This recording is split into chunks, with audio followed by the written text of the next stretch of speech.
Thank you all for meeting with me. You're all doing some wonderful work destroying the world, but I think it's probably time for us to reevaluate. Yeah, sorry for the interruption, but I think we're in the wrong meeting. We're not here to destroy the world. We're here to save it. You see, we are some of the leading leaders of liberal causes, and I'm with the Human Rights Campaign, who focus on LGBTQ+ and trans rights. You see, I have the equal sign to let you know that I'm a good person. Oh, excuse me, women's reproductive rights. Climate. Free Palestine. Open borders. I misspoke before. You guys are not destroying the world, okay? You are saving the world. Hey, whoa, what's up with those scare quotes? Pretty sure I didn't use scare quotes when I said saving the world. There it is again. The important thing to keep in mind is that there's a big election coming up, and we're all on the same page, okay? So if we want Biden to win, he needs to win in order for us to save the world. If we want Biden to win, you folks, how can I say this? You might need to tone it down just. Tone down what? Oh, that's a good question. You're women's reproductive rights, right? Okay. Excellent branding, by the way. It's much easier on the ears than baby murder, so kudos to you on that one. But opposing any restrictions all the way through to the 9th month, I mean, you see how you're kind of tipping your hand, right? Makes people think, wait, maybe they actually want to kill babies. And we do, obviously. No, we don't. Oh. No, we don't. We don't. Right. We don't. But you see how it can kind of look that way. So that's all I'm saying. Let's tone it down. And you, immigration, clearly we don't want a completely open border that undermines any sense of national sovereignty, driving down wages for the working class and overtaxing the welfare state. So let's go a bit easy there too. I mean, why not something like this? Why not something like diversity is our... Are you trying to say diversity is our strength? Yes! How do you say that without laughing? Oh my gosh. I can't even get through it. This is aide-moi. My sides. My goodness. Okay, what about you? Pro-Palestine. You are, I'm going to say this. You're kind of coming across like you just want to wipe Israel off the map and kill all the Jews. We do want to wipe Israel off the map and kill all the Jews. Of course, yes. And that's awesome. I'm all for that. I love that. But you need to pretend like you don't want to wipe Israel off the map and kill all the Jews. Why? Excuse me?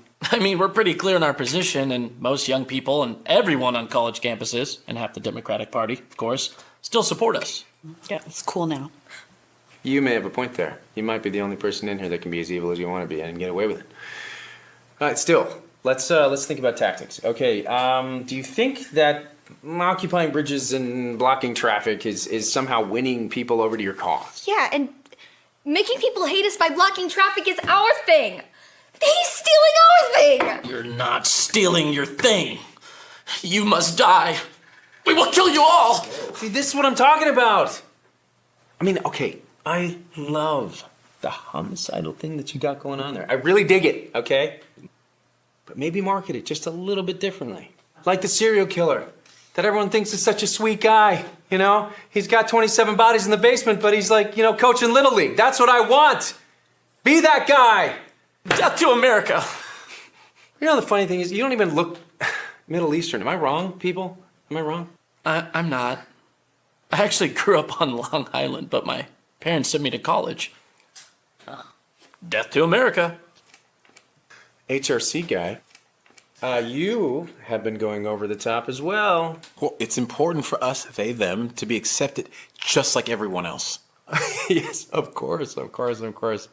And convincing people that they're intolerant for not wanting men to get naked in women's locker rooms. I guess that's genius. I mean, come on, it's next level stuff. All right, but insisting that your children be mutilated. I mean, come on, it's turning people off, you guys. I mean, not everyone, obviously, but until the election, can we just all pretend for a few months not to be crazed, lunatic, homicidal extremists? Extremist? No, it's my body, my body. Donald J. Trump. Donald Trump. You will obey me. Sorry. Glad we're all on the same page, though. So, how do you do it? When I do evil stuff, it seems like nobody likes me. When you do it, everyone finds you sympathetic. Well, see, my people are oppressed victims. So we can rape, murder, and call for genocide, and it's pretty much totally justified.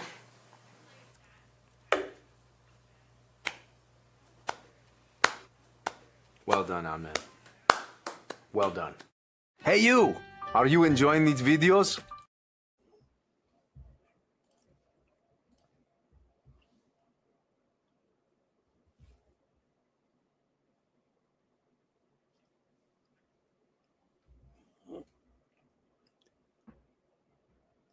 Let me tell you why you're going to need to turn up your video or turn up your volume.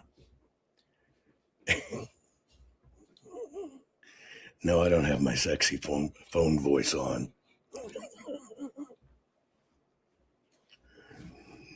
tell you a story first before we get started. You remember in the 1970s when kids were taking helium balloons and they would open them up and they would suck in the helium and it would make their voice squeaky. Do you know what I mean? Well, I was one of those kids in the 70s that did that, and while everybody else's voice got squeaky, mine disappeared. Completely just disappeared. And it was gone for about 2 months. Yeah, if I could sing and do the Barry White, I could probably do it right. But I lost my voice. Now, what they told my parents it was is I might have had some sort of weird reaction to the helium or something in my vocal cords. Well, that was, 40 some odd years ago or whatever, or 50 some odd years ago. And I used to deal with it about once every 2 years. And then it looked like I would kind of mature out of it as I got older. But at all my time at, Fox Television and other stuff, I would have to deal with it about every 4 years. I would lose my voice for a period of time, so I couldn't, be on the air. And I've been excused from this for pretty much the last 8 or 9 years. Haven't had a problem with it. So what I think's happened is between just, burning the fire so fast and stuff, I finally got to that point again that I got my system too far down. And I try to wait for it to come back. Right? Somebody saying I have my panty dropper voice on. But this is it. Anyway, so you might want to turn up your volume. But there's not anything that technically I can do about it right now. I just got to ride through it, and I hope that it comes back. But this is about the best it's going to be. The more I push, the more I'll lose it. So just make sure you have your volume up. As you join me on our late night love songs. You want me to play Misty for you? Anyway. It's just an effect. Somebody's saying move closer to the mic. Does this work? I'm sorry, but got to get back in the seat and got to do what I do. So we're going to have an educational program today. I pre-apologize in advance for the voice. But it's kind of one of these things that when it happens, I have to work and build it right back up. Once this kind of failure in my, it's called aphonia, is what it is, like, different than dysphonia, which is what RFK has. Aphonia goes to a total loss, but for a very short period of time. Okay, share this real quick. We're going to do some interesting training. And the training that we're going to do is we're going to talk about something that's going on that's kind of come up again. Our vote scanning systems being turned off so nefarious ballots can be counted. So we're going to unpack just a 2-minute video, but we're going to unpack it factually because my job is to make you the smartest patriot in the room. So share this program. I'm going to get some warmth on my throat and see if I can keep at this. So we'll get started in about 2 minutes. Warning. The following program has been rated Gilligaff and is intended for open-minded audiences. If the truth offends you, or if you are allergic to focused intensity, intellectual athleticism, or the occasional F-bomb or even irreverent humor, please switch off now. If your delicate sensibilities need to be worried about or addressed, might we recommend the Underwater Basket Weaving channel to you? Otherwise, sit back, enjoy the wisdom, insight, and wicked sense of humor. Cut the crap. How many times a day do you want to say that to politicians? The elite, the loony liberals, the fake news media, and the gender-confused, emotional socialist snowflake crowd. Cut the crap is your secret weapon for fighting for our freedoms and our great republic. It all begins with a massive mental enema, freeing you from the toxic news and politically correct views, which constipate your consciousness with stinking thinking. Your host, Jovan Hutton Pulitzer. He's known for calling out politicians and telling them to cut the crap. You've seen him on virtually every television network and listened to him on Coast to Coast Radio. And now he's here to help you learn to fight for America. Culture, race, and American politics. They all have one thing in common. They all need to cut the crap. Now, here's your host, Jovan Hutton Pulitzer.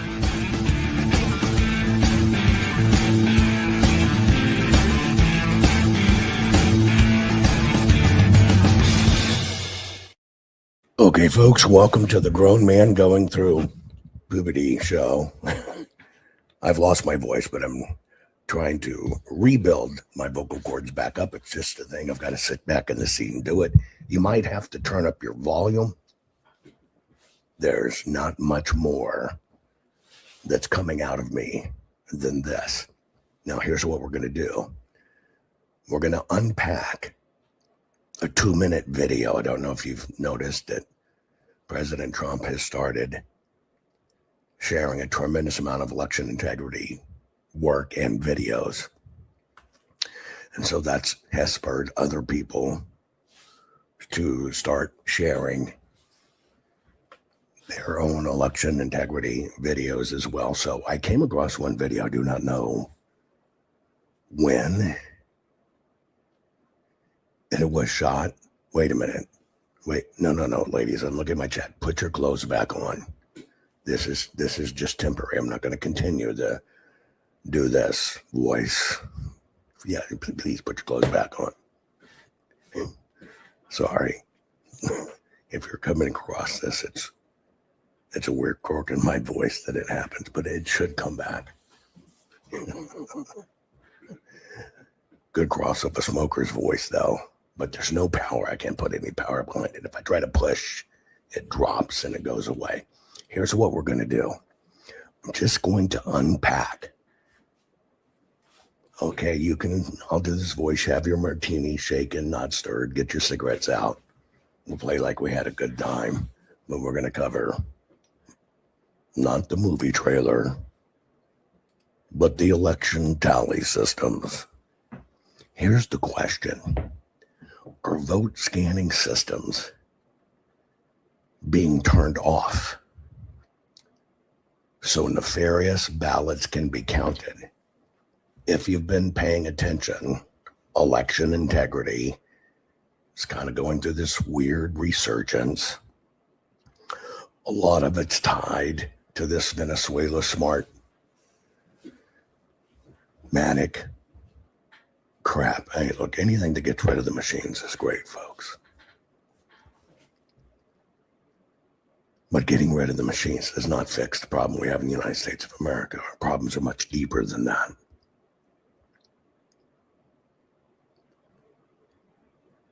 But anything that gets us a head start, I'm for. Now, where I set on this is the system really only kind of plays with us. It's never really going to fix itself when there's an opportunity to control elections. It's an illusion that our elections are transparent and accurate. So it's not about necessarily fixing it, but what the extent I don't think they're going to go to, there's never going to go to the extent to fix what needs to be fixed because it's federal racketeering. And we would have thousands upon thousands upon thousands of lawmakers going to prison for very long term. They're not going to do that to each other. So they're going to take steps and measures, steps and measures, steps and measures. That's one of the ones I want to talk about today because there was a video that I saw online, even though my voice isn't here and it hadn't been on the air. I'm still here all throughout the time doing work, doing research, working on my next books or anything else like that. I'm here. I just haven't been able to communicate. And of course, when my voice is like this, I can't do radio or anything like that. Specifically radio. And so here's the context that we're going to do some teaching today, because it's very important that we get this correct. That's it. We must get every bit of this in election integrity correct. It's not cheerleading camp, although I'm all for cheerleading camp. It is only about getting it right and getting it fixed. But this video was just too good to pass up because there's so many topics we can talk about in 1 2-minute video. So here's how it came about. There was a post that somehow I managed to see come across my Twitter feed. And yeah, you're hearing my voice differently. It's a condition I have that haunts me every few years, that I lose my voice. Although if it's a teaching tactic that I do late night music voice that you can get naked to and it makes you pay attention, then maybe I'll try to teach this way. I don't know. But I saw this post come through. And it's, as you can see at the top, it's by Record Professor Clemens, that supposedly doubted if somebody knows about elections and stuff. But what he was posting was for this other fellow, which you've seen before, William Doherty, who is a math science and tech professor as well. Currently serves in some position at Texas A&M. You've seen him in the movie Selection Code. Here is how this text reads, which you can read it for yourself on the screen. But Clemens says, so much election fraud to expose. Hang on 1 second.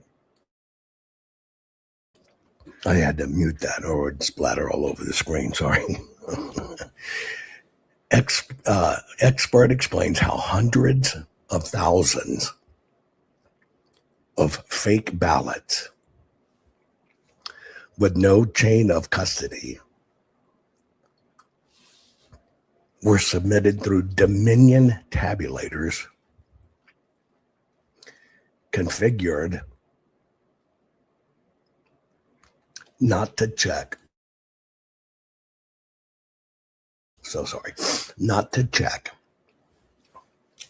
for counterfeit paper.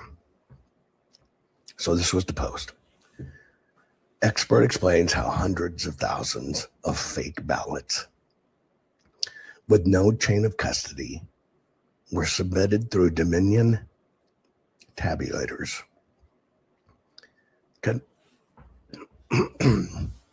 Configured not to check for counterfeit paper. I want you to take a few points down.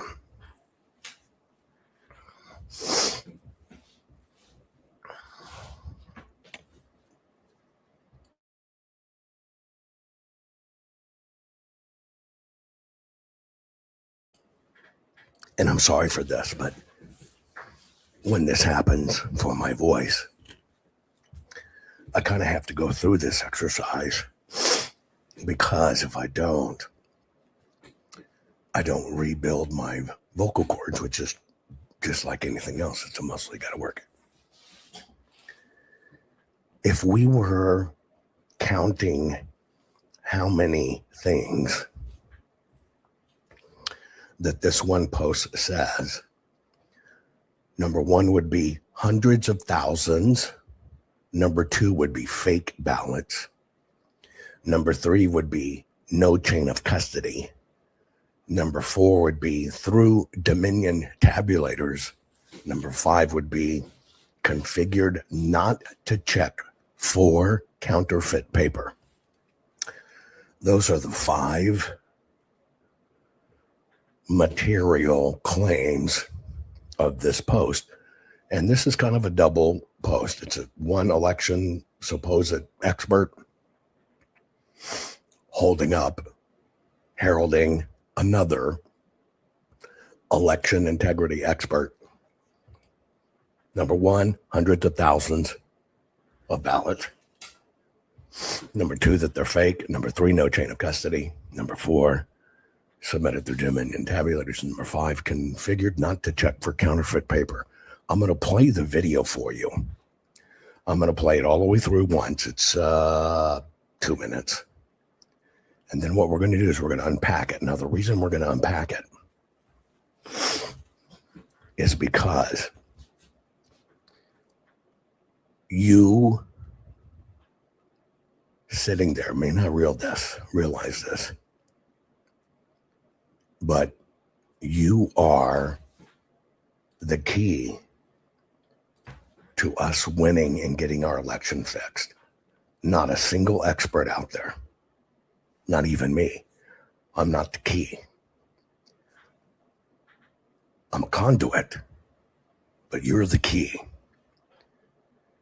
The reason I'm doing this is because if you don't understand it yourself, you cannot instruct your government, your lawmakers. You're it. You are it. You are the only thing that matters in this. Not a single expert, not a single professor, not a single attorney, not a single anything. You are the key. You are the one that possesses the power to get this fixed. Now, many times the system will usurp your power by frankly getting you to say stupid crap. Right? The system many times will trick you into saying things, claiming things that destroy your chances as an American voter to get it fixed. And that's why I'm doing this. Because, frankly, I'm like you. I don't want the rat bastards to win. This is about our children. For you and I, folks, this is over. All we can do is assume the teaching role and the instruction role. But this is about our kids and our grandkids and our great grandkids. But you're the key to getting all of this fixed. Nobody's going to go from late night infomercials, hawking pillows, to becoming a governor that's going to fix us. That is not how this works. It is we the people. It always will be we the people. So with that, I want to show you this video first. This is where we'll start. I'm going to play it through. I do not know. I know there's probably an hour of this out there. I hadn't seen it before. But we're just going to analyze approximately 2 minutes here. Here we go. There were many problems discovered during the Maricopa audit. So in the first place, the Senate subpoenaed the ballots, and the Board of Supervisors delayed 5 months before they delivered the ballots. Out of 1,600 something boxes, all but about 50, the seals were missing or had been broken. There was no chain of custody on them. Dominion has a very specific requirement for ballot paper to be used in a Dominion scanner. So we're talking about something that's 4 or 5 times thicker than an ordinary sheet of paper. It has to be manufactured by the Roland Paper Company in Canada, and it has to have an infrared fluorescent watermark on it. Inside the scanner, there's an infrared light and a detector to make sure that the ballot that's been inserted is not counterfeit. But when the citizen auditors actually got to look at the ballots, they found 9 or 10 different kinds of paper, most of which came from Staples and Office Max. You say, well, how is this possible that they scanned 2 million ballots and didn't detect and reject the counterfeit paper? It's very simple. There's a configuration setting to turn the detector off. So basically, the machine was set not to check whether the paper being inserted was counterfeit paper. And you can count counterfeit ballots as many times as you want and get the same numbers. But that doesn't mean that they were legitimate ballots, because they weren't. Acceptance of counterfeit ballots wasn't just relegated to Dominion tabulators in Arizona. In Alabama, a citizen went across the street and printed a ballot image on notebook paper. The machine accepted and tabulated the votes on every single ballot. So in other words, you can make 500 copies of one ballot and send them through. Just send them through. So this is why we need to be watching to make sure.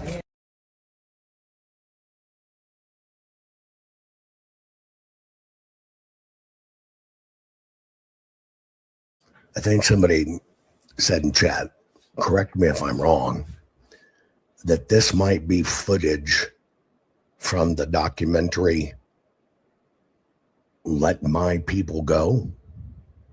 Can anybody else confirm that? Is that where maybe this footage came from? I don't watch other people's work, but could that possibly be where this video came from? Not that it matters. What matters is as we unpack this, okay? Now, this is a very simple exercise. William Dordry, the man speaking, is a very learned professor. He's a well-known technology systems guys, and now he serves as a emeritus math professor or something at Texas A&M. I've had exactly one conversation with him in 5 years. Okay. Outside of that, and the narration is Professor Clemens, who is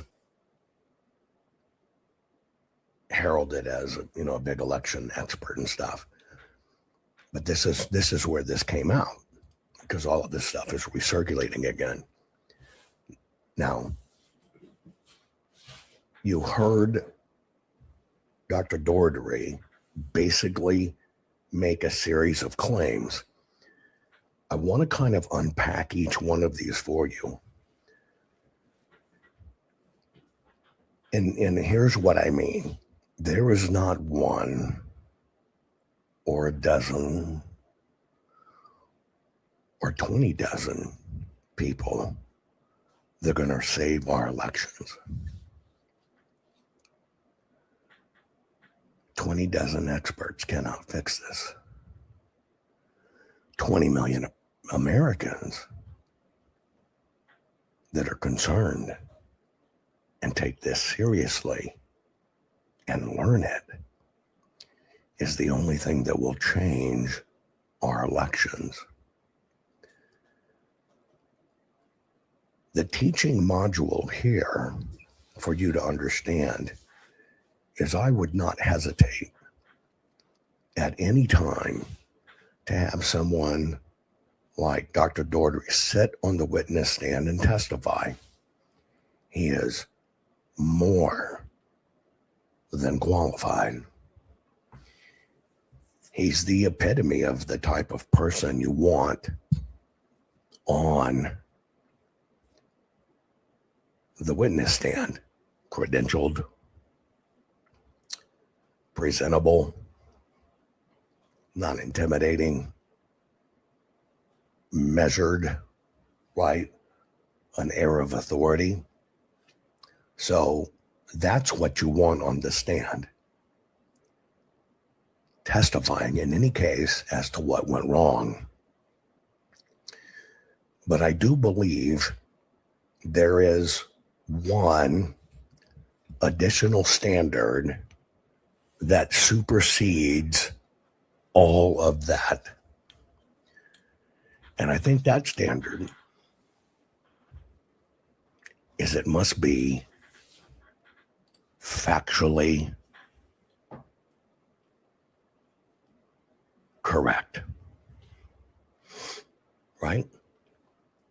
Factually correct. Now, from a witness testimony standpoint, Dr. Doherty is only repeating secondhand knowledge. Most of you know that. Now, why do you know that? It's because the work that he's speaking of, the facts that he shares, come exclusively from my team. So even in the witness stand, he can only speak of what he has heard. He can't testify as to what he learned in an audit. He can only testify as to what he heard. Now, since many people will look at people, and you should, he's credible.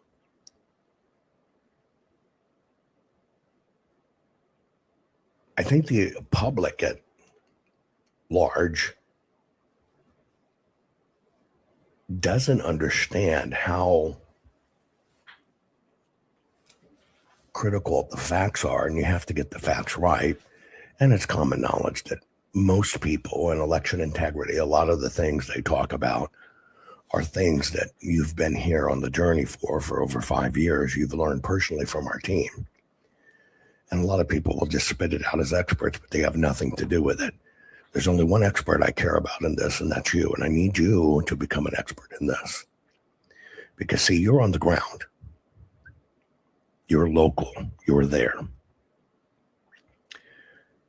You need to understand how this works. So we're going to pull this apart, and we're going to go through it one by one. Now, it's going to be a 3-part angle that I'm going to do this. I want you to be in the critical mode, as if you were at a trial by jury. So you understand, is what I'm hearing as a juror evidence of something? The of something is it evidence of a crime? Which most people tend to think of elections and evidence in the terms of crimes. So that's the first part. The second thing I want you to think of, because you've got to put yourself into the prosecution box. If all we do as a nation is regurgitate what any media tells us, we're dead. I would assume you understand that, right? If we just regurgitate things we hear, we are no better than the pro-Palestinian protester on the street that says Israel murders babies. They round them up in a room and burn them up. Do you understand what I'm saying? This is why we must be better. We must actively choose to be better. Okay? And so I want you to put yourself, for this short little video we're going to analyze, in that prosecution box. And you must understand cause and effect. What is a crime, what is not, what is fact, what is not, what is hearsay, what is not. If you're just tuning in, yes, I've lost my voice. It happens every once in a while. It's only a thing I have with my voice that happens. Sorry. Just play like you're listening to late night radio, but instead of love songs, you can do the horizontal mambo too. It's how to get your elections fixed. So here we go. I think I'm going to split screen this here. And let's kind of take it claim by claim. Let's begin. There were many, many problems discovered during the Maricopa audit. Okay. I'm only asking you to analyze this as if you're the jury. You have an expert witness with multi-degrees saying there were, I'm Batman. Did I deliver? Somebody saying, Jovan say, I'm Batman. Anyway, now you've blown my cover. What the fuck am I going to do now? It's the only time I get to wear spandex and get away with it. And you forced me in a weak moment to give up my ID. Although if you looked at my eyes and my suit, you would know that's why I have to darken out my eyes. I'm Batman. Anyway.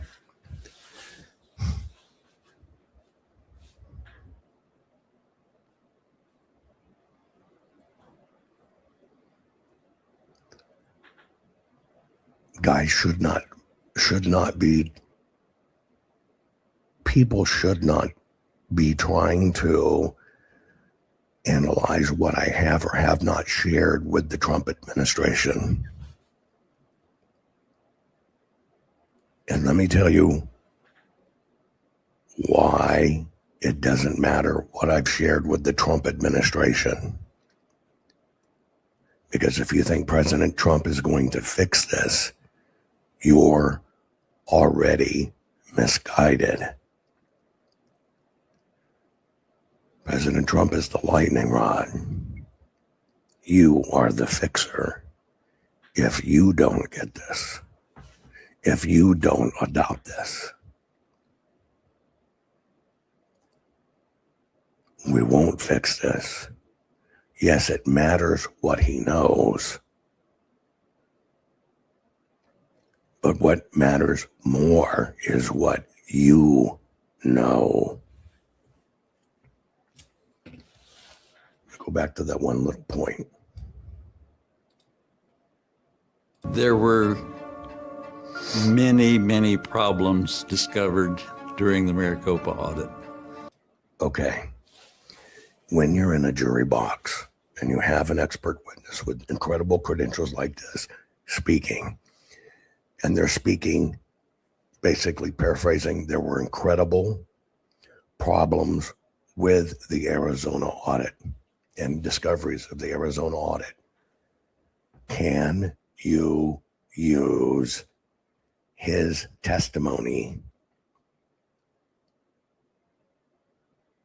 on that topic? Put it in chat, yes or no. Can you use his testimony? Put it in chat. No, you cannot. And the reason you cannot use his testimony is because it's hearsay. He was not a participant in the Arizona audit. He had nothing to do with the Arizona audit. And so you can't use that. In a court of law, it doesn't matter what he testifies to. If he was sitting in a court of law, you cannot use that testimony. He was not part of the audit. Therefore, it's hearsay.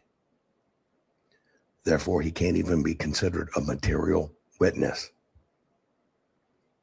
Now, I want to remind you of one thing. People tend to think that documentaries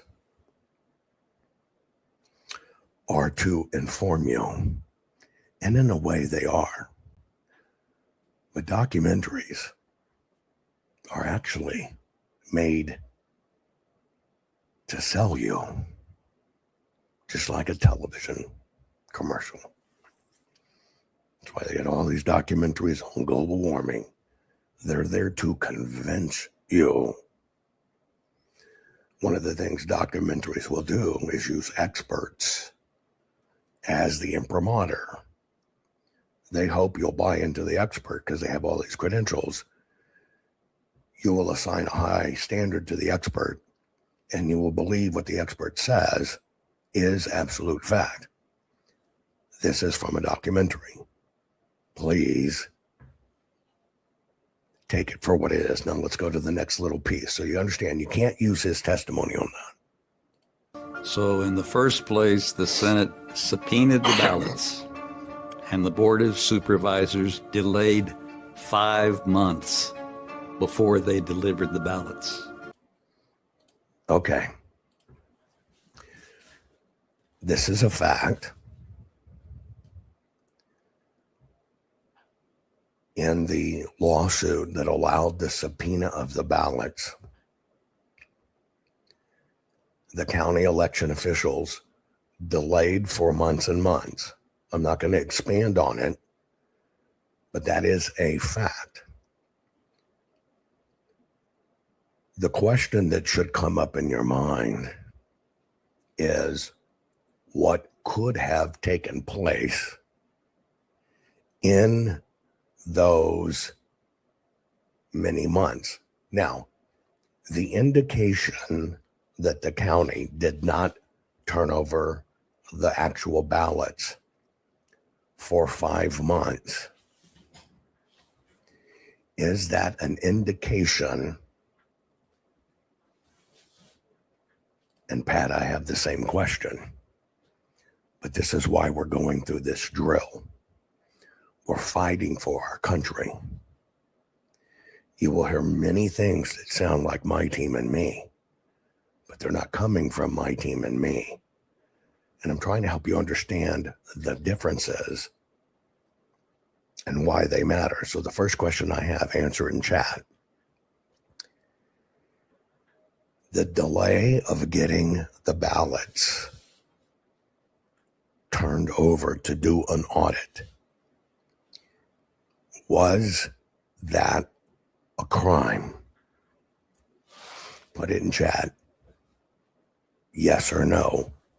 Was that a crime?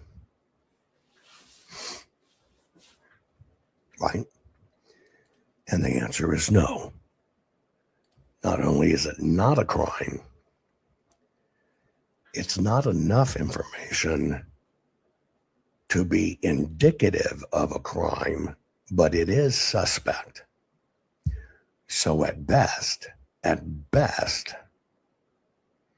you set it over here and say, well, that should be something that should be investigated. Now, some of you are saying, but it was nefarious. See, you know a little bit more information because you followed me long enough. You know it ended up being an absolute confirmation of nefarious activities, but I'm asking you to peel it back. Don't ever assume, and I don't do this, I don't assume that everybody has hung on to my program teaching about elections and stuff for 5 years. Don't. I assume everybody's brand new. Because if I were to assume everybody was on the same learning trend, I'm cutting off too many people. And that's why I'll keep it really focused. So at best, all you can do, especially if you were a juror, that's why I asked you to consider it as a juror. You don't have any previous knowledge to get you pure juror in there. Is this an indication of a crime? No. Is it an indication of there should be a concern? Yes. Was the delay any type of crime? No, it's not.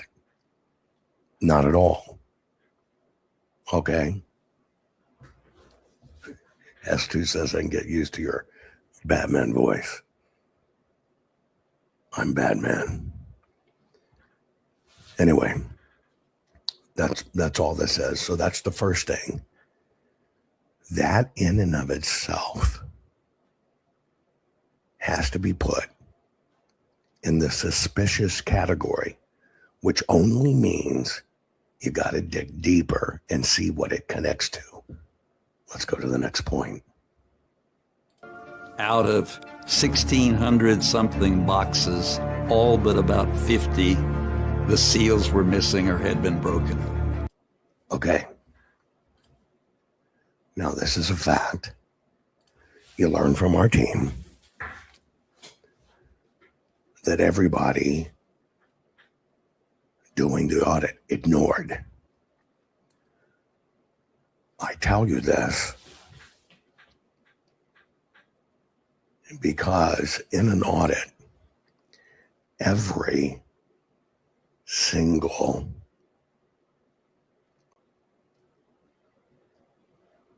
piece of evidence must be considered. Mims Max says they're Catwoman. Cool. You got the costume, send me a photo. Anyway, we shared this with you years ago. Now you must remember the purpose of an election audit. Pop quiz. Is the purpose of an election audit to determine if Dominion voting systems changed the votes?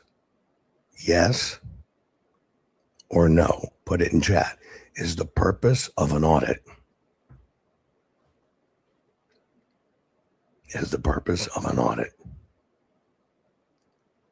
to determine if Dominion voting systems changed any votes? The answer is no. Is the purpose of an audit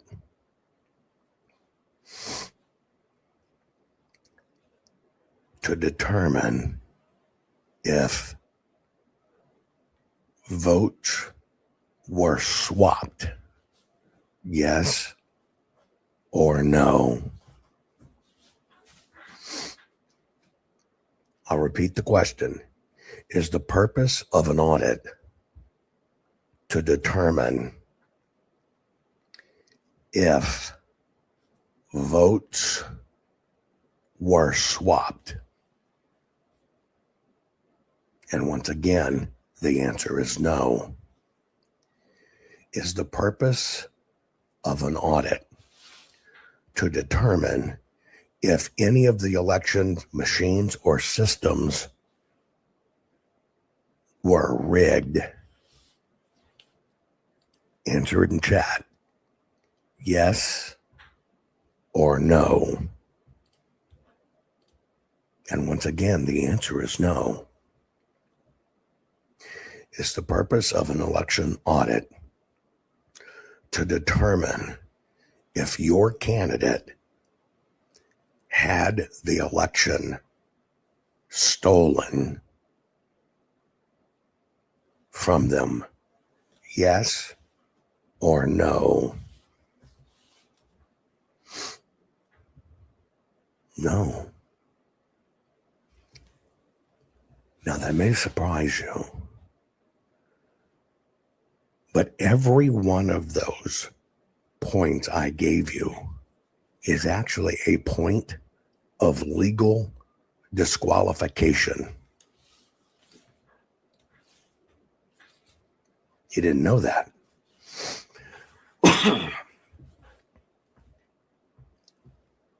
This is why I'm teaching you this point. Mike is correct. An audit is to determine if proper procedures and rules were followed. That is it. Now, why does that matter in a court of law? Because if you come in and say, I did this audit to confirm how many votes Dominion or whatever changed, you're immediately disqualifying your claim. Do you know why? Because you have come into the audit with a predetermination of intent that you have not audited yet. Therefore, you immediately compromised and poisoned your own audit. And basically, in the laying of the claim, in legal terms, you disqualify yourself. Now, the reason I need you to understand this is I just want you to think of all the lawsuits filed and all of these claims. I'm telling you right now, that was the system's plan. Don't ever underestimate the system. They know how to manipulate this shit out of you. Now, this is so mission critical.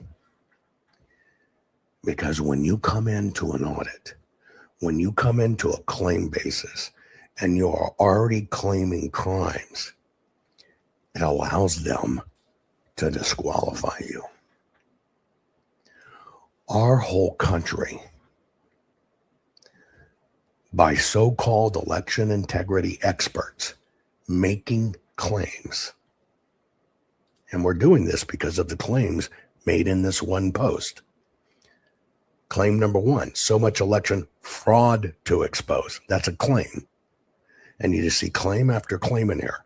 Hundreds of thousands of ballots, fake ballots, no chain of custody, submitted through Dominion tabulators, configured not to check for counterfeit paper. That is training for your mind. And if they can train you to communicate that way, you'll never see the inside of a courtroom. And what happened in all this stuff, it never made it inside a courtroom. And this is a prime example. Why? The bottom line is, thank you, Lady Vu. My voice will come back. It just happens.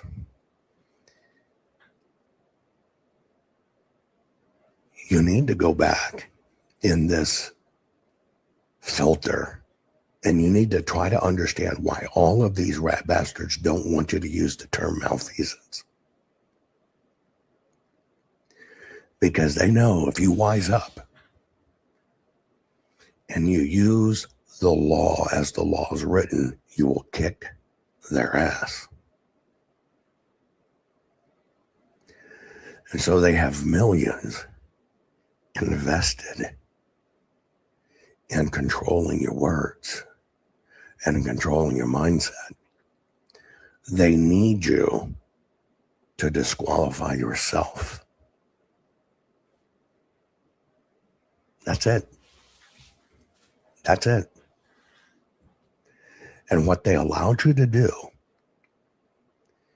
and they allowed lawyers to do it. The lawyers were chosen in this, folks. A lot of these words were used intentionally, but they let you donate away to these causes, knowing nothing will ever happen to them because you gave them everything they needed in advance. So part of this racket is through influencers, television programs, broadcasters telling you what to think. That one word at the top of this, fraud, disqualifies your ability to be in court and make a legitimate claim. Because the only legitimate claim you can make is, we think the election was mismanaged. That's it. Now, we discovered during the course of the audit, because we look at everything, and I'm going to go back and give you this little piece again. 1,600 something boxes, all but about 50, the seals were missing or had been broken. Okay.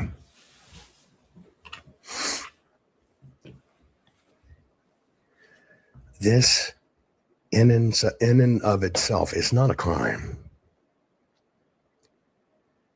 At best, it's malfeasance. It means they didn't follow the rules for protecting the ballots.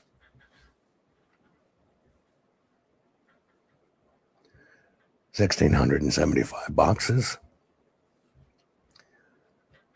Out of 1,675 boxes, what we discovered is 52, only 52, were actually sealed according to the procedural's handbooks, meaning the rules they must run the election by say that those boxes have to be sealed. Once they're tallied, they have to be sealed in order and taken care of, and they must be permanently sealed. Now I'm going to tell you why this matters. That word fraud right at the top makes sure this evidence didn't get used. Here's why. It's not 1,675 boxes and only 52 were sealed. You have to ask the question about what was the story that those 52 boxes told. This is forensics. You look at it, you make no predeterminations, none, zero. Okay, if there's 1,675 boxes, and for some weird reason only 52 of them were sealed according to operational procedures, then you ask the second question is, what is the difference between these 52 boxes and these 1,625 boxes? That's the second question you must ask. Now, I'm going to pre-give you this answer.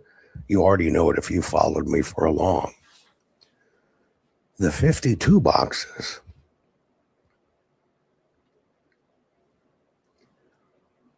were hand selected at the close of the election by Katie Hobbs and team that said, if we get audited, we will only look at these boxes. Now, the first thing you should learn in that is when they tell you, well, we just have boxes from random batches and we check them. Is that a true statement? Yes, it is. Listen to my words. Well, we just have boxes that are just randomly selected in the numbers of all the boxes we have, and we look at those. Well, that is a technical statement because they are random throughout the numbers. What they're negating telling you is they were pre-selected, which now generates another question. Why would you pre-select boxes? Again, I'm going through this drill because this video that's circulating that is mismanaging expectations and setting people up for failure again. Okay? Now, this is where auditing comes in. Anytime they do a set aside, right, of any boxes of ballots, there is a piece of paper that must go with it. If they don't have that piece of paper with it, it compounds their problems. And so we were able to confirm that the boxes that were set aside were ones that were specifically set aside to be hand audited in the case of an audit, which means it comes with a piece of paper that directs that. See, they will let you assume all day long. We just have, hell, there's 1,675 boxes. They all have different numbers. We just picked 52 of them. See, your mind fills in the blanks. This is what the system relies on. You see experts claiming that's fraud. You use the word fraud, which they want you to use. You've disqualified the case. So now we know 52 boxes were hand selected. So you've got to go, why would they hand select these boxes? You got to keep on, you got to peel back the onion like Shrek says, layer by layer. Well, when you look inside those boxes, you see the by the book standards. Okay? By the book standards. There are an average of 8 batches. A batch is about 200 ballots. They're contained together. They have a header card that says, here's what we learned in this batch. The header card's there, the batch there. Header card's there, the batch there. Header card, get it? You're able to see the procedure. So now you're able to verify, oh, that's the procedure. Interesting. It matches what the manual says. That is the procedure. this box is procedurally correct. So now you go and you ask, okay, but what's different? This is where you compare the 52 boxes now to the remaining 1,625. What we should have is 1,675 boxes that were all procedurally the same.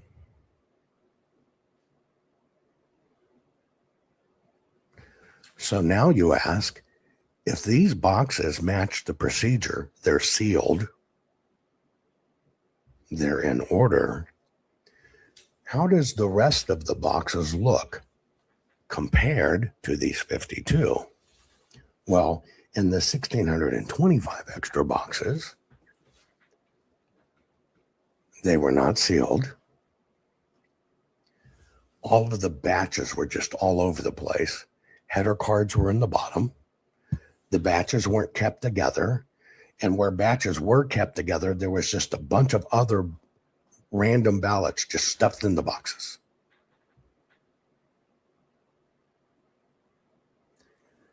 You see how you have to peel this back? And you're going, wait a minute. If we are looking at everything, and this happened for the first time in history, why are all of these in disarray and all of these are perfect? Now it's when you pull back and go 52 perfect, 1,625 shit shows. What is this telling to us? Well, the only one thing we know for a fact is they hand chose these boxes to look at if they were going to be required to do an audit themselves. Well, it so happens that the boxes they chose were in perfect order. Because why? Well, I want to see the boxes you looked at. Well, here they are. And you look at them and they're pretty and they're pristine. See, they're not showing you the rest in the back of the room. And you go, oh, damn, it looks like you did a good job. So now you have a forensic evidentiary procedure that you're looking at the differences to try to determine, okay, what happened here? Now, when we got to the end of the audit, we found the paper was a shit show. We found the printing was a shit show. We found the no folds was a shit show. We found the duplicates was a shit show. All these things bad. You know what's also unique to those 52 boxes? They don't have those problems.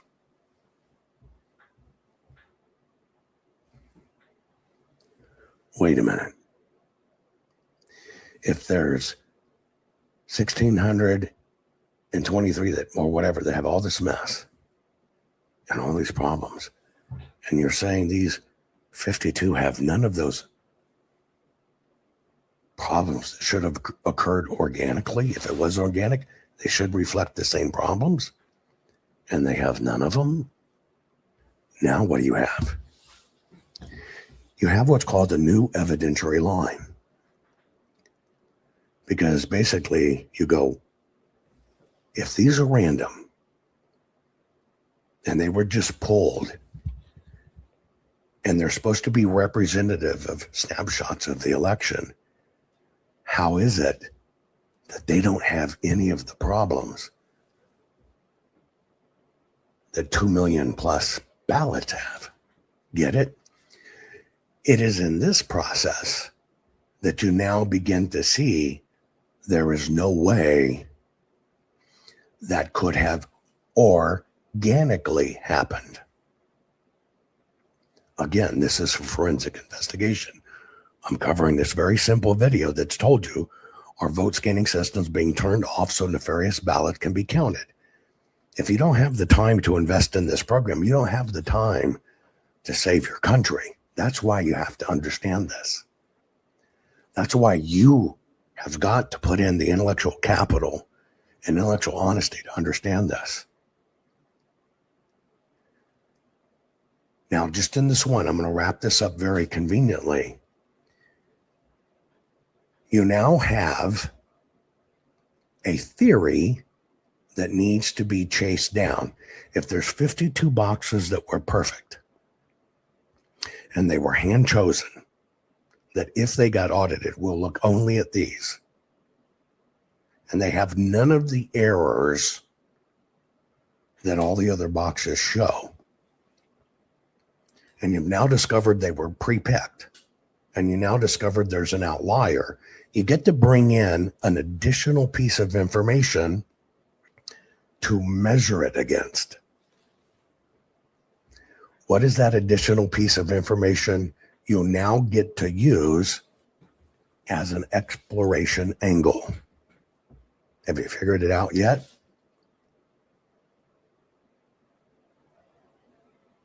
He told you in the problem. I'm going to go back.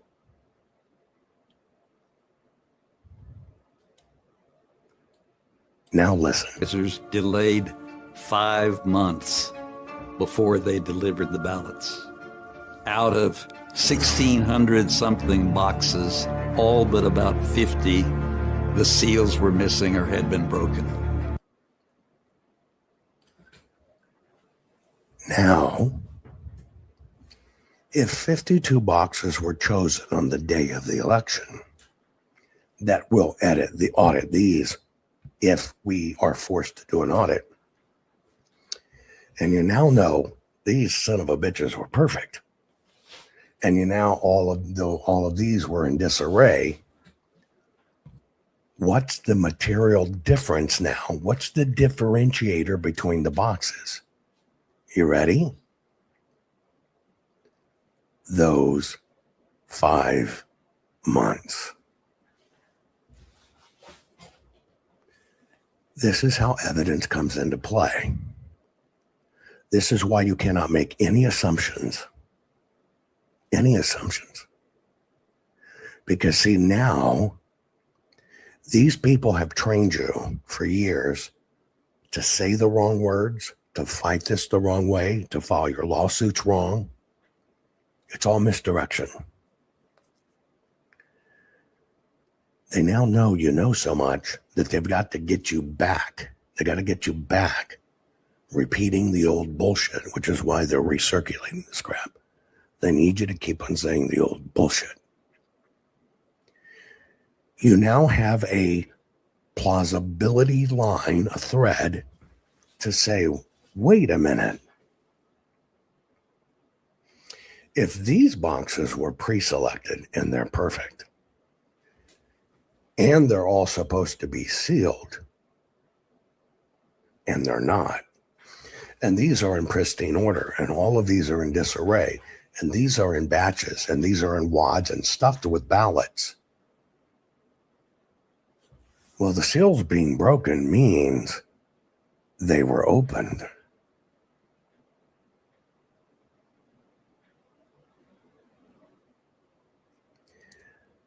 So now you have a question. Well, since they were supposed to be sealed on election night, and they obviously weren't sealed, what's the difference between election night and now? 5 months. Now you have an entirely different line of forensic questioning. Could the reason we are seeing these boxes, it's a question, could the reason we are seeing these boxes in disarray is because people accessed the boxes over the course of 5 months?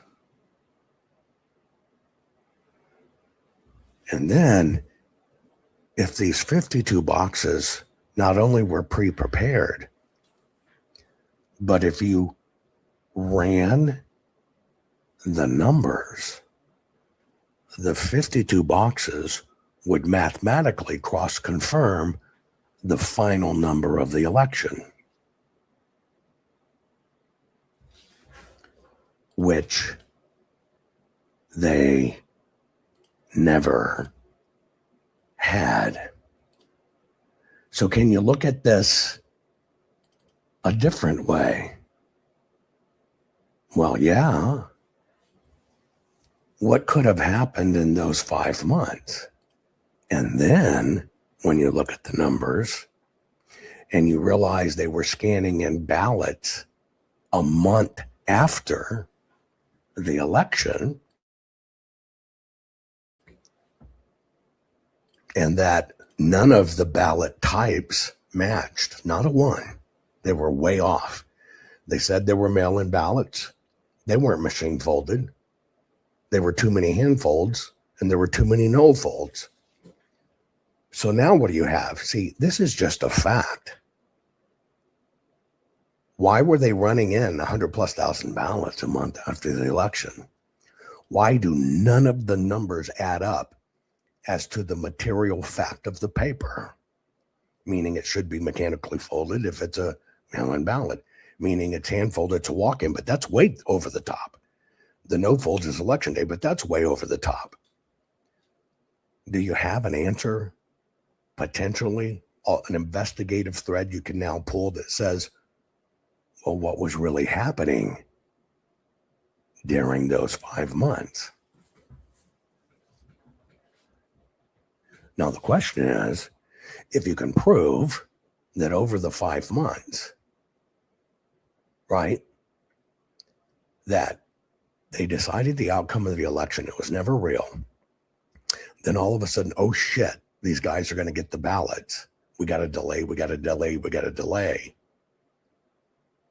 Fuck, we got to pull all of the ballots that show Trump really won. We got to pull all those ones and we got to replace them.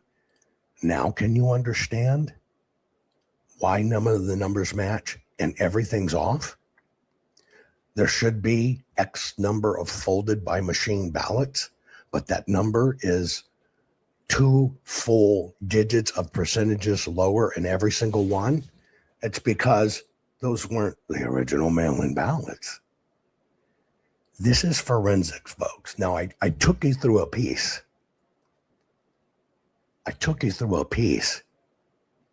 That the system doesn't want you to know, because the system doesn't want you. They want you to say fraud. They put other experts out there to train you. But here's the deal. I never had to say fraud. See, this is maladministration. You certified an election on November 30th, and the numbers never existed. That is maladministration. You said you had this many mail-in ballots, this many handfolds or whatever. You never had them. And because you did it to such propensity, and now we understand why these 1,625 boxes this way. What have you proven? It was much more than maladministration. It was malfeasance, which is the intentional act. But if you start off with the word fraud like they're training you to do, it'll never see the light of day. Let's keep on going. There was no chain of custody on them. Dominion has a... Okay. There were no chain of custody on them. Is that a crime? Put it in chat. Yes or no. These ballots had no chain of custody. Is that a crime?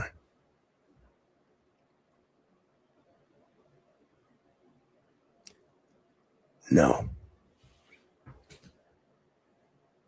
Is it fraud? Is it proof of fraud that there was no chain of custody?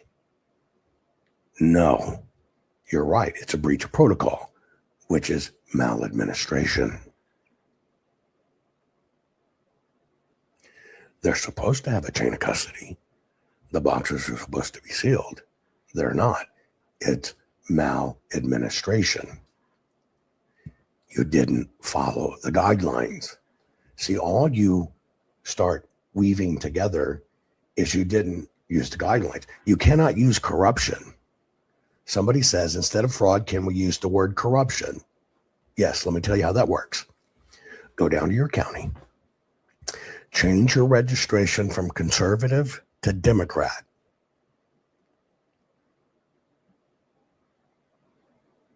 And then you can use that word all day long.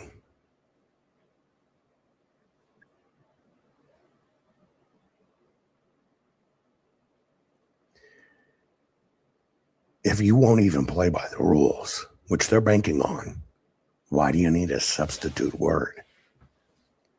See, you either get this right or drop out of the game.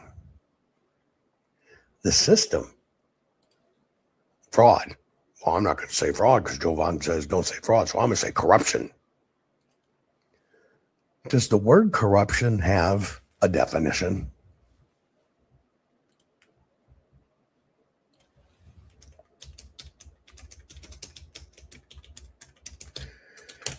And I'm sorry to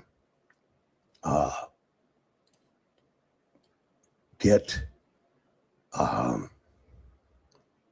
so technical on this, but somebody asked in chat, well, can't we just say corruption? I'm going to let you answer your own question. Corruption, dishonest or fraudulent conduct by those in power, typically involving bribery. Did you prove bribery? There's that damn word fraudulent.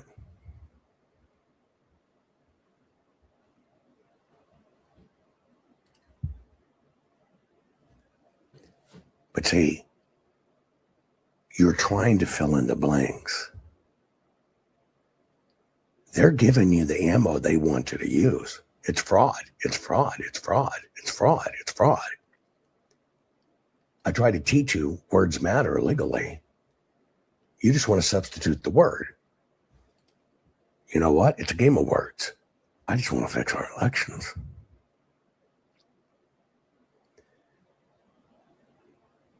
The reason they're afraid of me is because I can eat their lunch.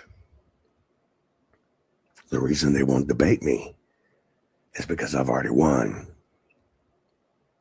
The reason they ignore it and they put shit like this out is because the battle is done. Oh, by the way, some people say I'm at the giving up point. By the way, if they can tell you nothing's going to happen and they can train you nothing's going to happen, they're going to throw a party in your favor if you give up.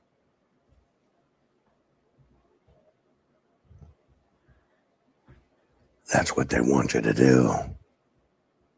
If they can make everybody say, fuck it, I'm not going to vote anymore. You think they give a shit? No, they got you to the same place. This is all a war for your mind. It's all bullshit. It's all psychological warfare.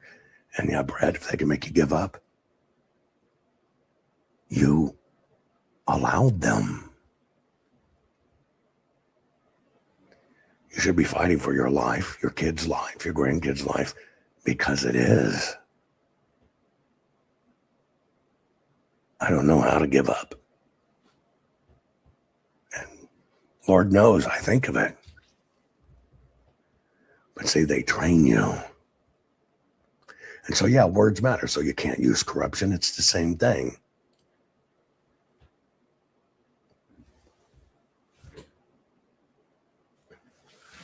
That's why I'm doing this.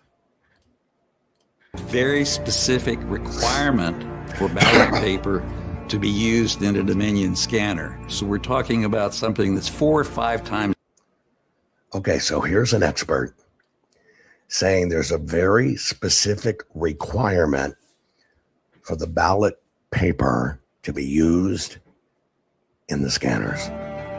Dominion has a very specific requirement for ballot paper to be used in a Dominion scanner. So we're talking about something that's 4 or 5 times thicker than an ordinary sheet of paper. It has to be manufactured. Okay. Question. Does Dominion Voting Systems have a requirement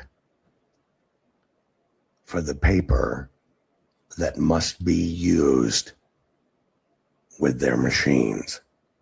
Yes or no? Put in chat. Does Dominion have a specific requirement? No, they don't. Oh, see, one said yes. No, they don't. Let me tell you why. Read the manual. We recommend this pound of paper. That's it. Is that a requirement? Fucking words matter. No. It's a recommendation. There's a big difference between a requirement and a recommendation. Now, this is all our work. Even though William Daugherty's presenting this as if he's the expert on it, it's my team and me that did the work. We're the experts on it. Okay? So is there a requirement of the paper that has to be used? No. He goes on to say that it's a requirement. It's manufactured by Roland.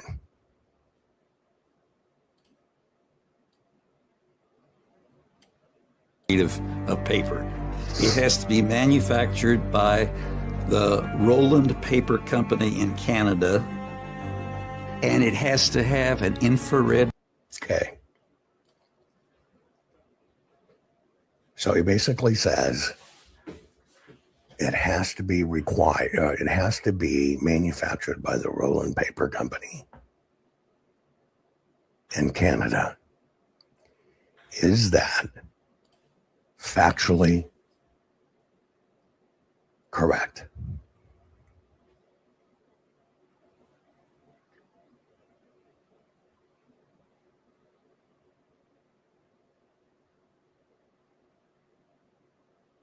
No.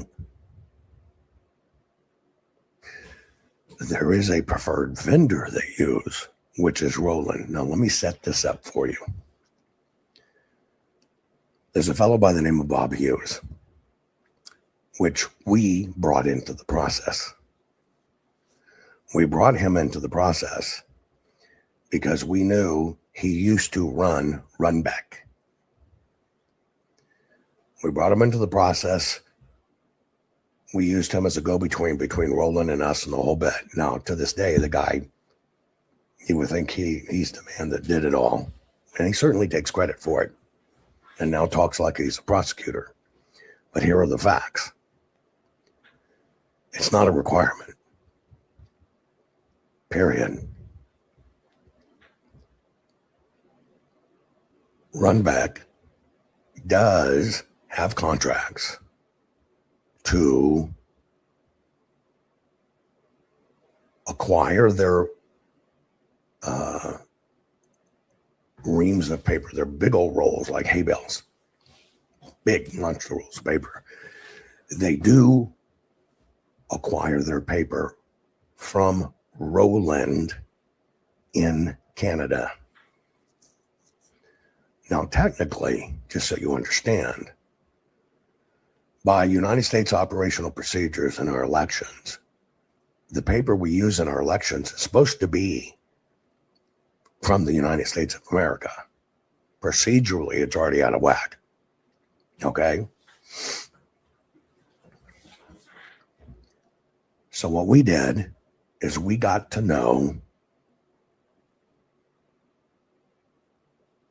the Roland Paper Company. We did the debriefs. We did the interviews. They sent us all kinds of material and information and facts. They worked with us hand in hand to develop our forensics for the paper. So I don't know why he's commenting on it, but okay. And I do know that Bob Hughes takes credit for all of it. but for all the forensic work, it's our team, et cetera, et cetera, et cetera, et cetera. Now, I'm going to give you a few rapid fire things here that are material to the 2020 election. Number one, for the first time in history, a county came out well in advance of the election, a year and a half in advance, and started bragging, and this has nothing to do with Canada, and Canada is not material to this fact. Zero. Focus on Canada, you missed the point. For the first time in history, a state and a county came out and said, we are exclusively using vote secure paper for the 2020 election.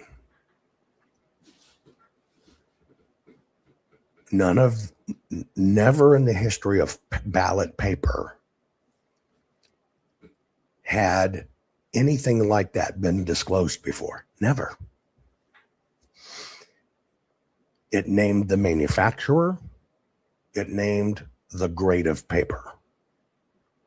In advance, the state, the county, named the manufacturer, named the specific type of paper. Now, in vote secure paper, the name, there's emails. You can see Katie Hobbs and all these guys bragging about the paper. It won't bleed. It came with an additional directive. And the additional directive was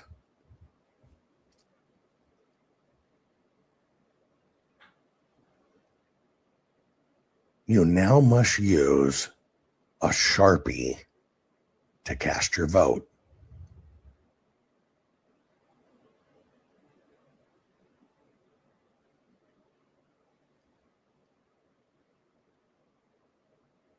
Now, you know, and I know, that billions of pieces of ballot papers and otherwise have been put out over history that says do not use a marker on your ballot for whatever reason.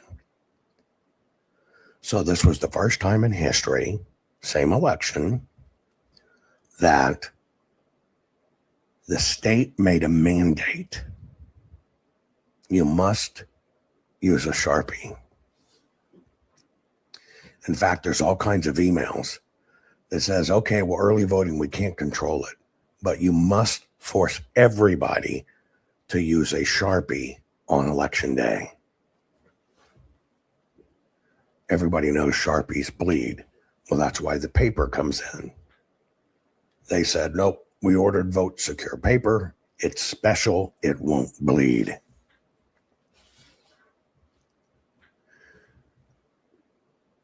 So what you do in any audit is you're auditing their claims. Is this that you required standard, normal procedure, and was there a true reason for it?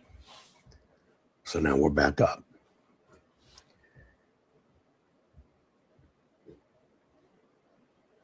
In interviewing Roland, we found out something interesting. Roland Paper Company told us Maricopa County did not order vote secure paper. Now you have to ask yourself a question. If Maricopa County, which is basically the state of Arizona, said for the first time in history, we're using vote secure paper and you can use Sharpies, and vote secure paper is owned by Roland, And we're investigating rolling now because that's what a forensic investigation does. And they tell us, no, they ordered no vote secure paper from us. None. You gotta ask the next right question. What do you think they had it in inventory? They said, they went back through all their records and said, no, they don't have anything in inventory. See, they never thought anybody would actually be doing true investigation work. So we now know they ordered no vote secure paper, and they had none in supplies, and they had none in previous year's orders that would have even dictated they could have had enough on hand to print 2 million ballots. So it's all going, wait a minute, their words aren't checking out. Which opens up the next logical question. Why would a county spend millions of dollars in time and media telling their voters, we have the greatest, safest paper in the world, and we got it just for you, and then say, we know we've told you for the last 50 years, don't use a marker, but now we want you to use a marker, and then lie. You got to measure their words, not some professor words, not somebody's theory. You just measure their words. And their words were ballpoint pen ink on ballots gums up the scanning machines. That was their excuse. So what do? Well, now we have another investigative thread. There is not one single repair in the history of elections for scanners or tally machines needing to be cleaned because ballpoint pens stuck to the screens or drums. Not a one. Ever in the history of all elections known. Not a one. And we only got better in ink. They became faster drying, not slower drying. So it was all a bullshit excuse. They had to explain, oh shit, we were telling them to use Sharpies.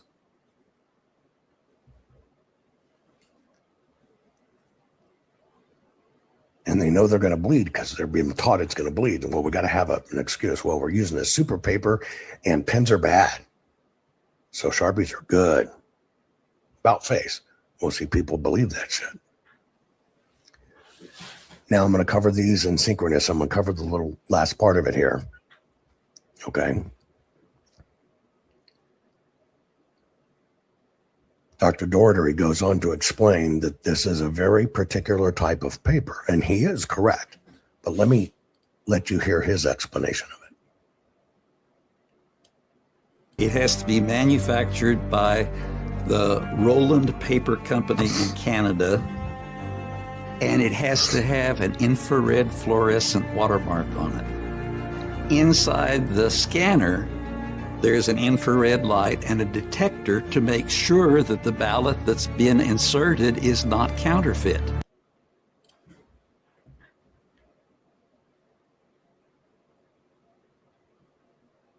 %100 bullshit.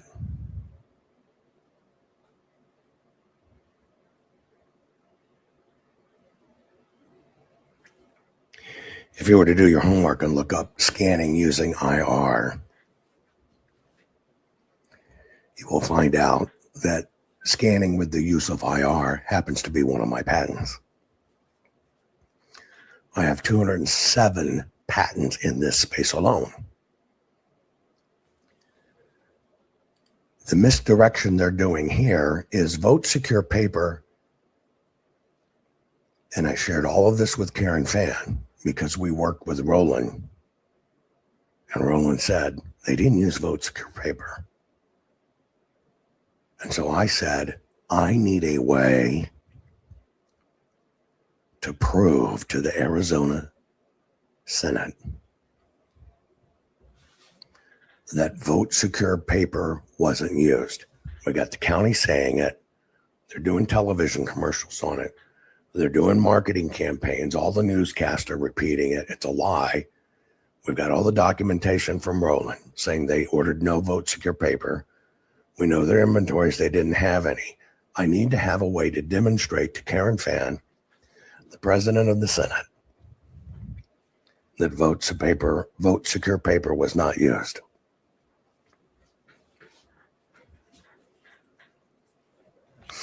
So Roland sent us even more care packages they sent us all their papers that's ever been used throughout their history. But they sent us the authentic vote secure paper, and it came with a little bitty device. You see it on your screen there. Now, the vote secure paper, inside the blending of the paper, has a tagant. I'm going to explain to you how this works. Remember when we were kids and we used to get lifesaver books? Remember those little books you get in your stocking and there'd be lifesavers rolls? And if you were to open a lifesaver and you see all these different colors right down it, well, that's actually, that visual is how you track bombs and C4 explosives. The way we're able to track where a bomb comes from forensically and find the bomber and find out who made the C4, the plastic or whatever, is by law, it has to contain a tagant. So think of that roll of lifesavers and think of there's 12 in a row and each one's a different color. Looks like a rainbow. Now take that and microscopically push that layer down and make it the fraction of a single piece of glitter.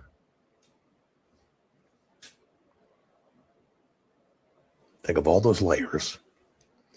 And now you're going to microsize it to about the size of a corner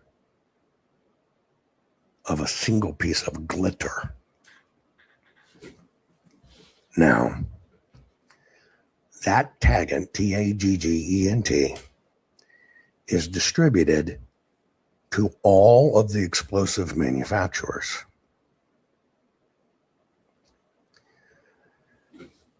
In a rotating cycle, they get assigned colors, and it's based upon what is the particular material and formulation, who is the manufacturer, what factory, what date it was made, okay, what batch it came from, and where was this batch distributed.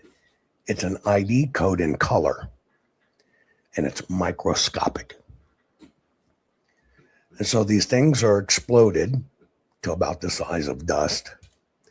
That powder is sent to the manufacturers, and as they make their bomb-making materials, they've got to mix it in the powders.